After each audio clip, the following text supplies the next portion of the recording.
नमस्कार, the news प्लसच्या बातमीपत्रात आपलं स्वागत. मी राजेंद्र पंडित. सुरुवातीला एक नजर आजच्या घडामोडींवर.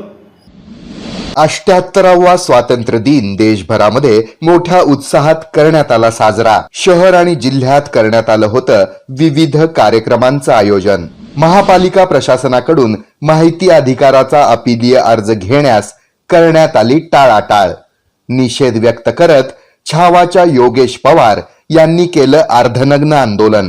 सोलापूर शहर आणि हद्दवाढ भागातील कामासंदर्भात आमदार सुभाष देशमुख यांनी पालिका अधिकाऱ्यांना दिल्या सूचना. दक्षिणमधून विधानसभेसाठी इच्छुक म्हणजे पावसाळी छत्र्या असल्याचं केलं वक्तव्य. आणि विधानसभेच्या पार्श्वभूमीवर पाच्छापेठ परिसरात नागरिकांची सभा पडली पार. श्रमिकांच्या कष्टाला प्रतिष्ठा मिळवून देण्याचा आमदार नरसय्या आडम यांनी व्यक्त केला निर्धार.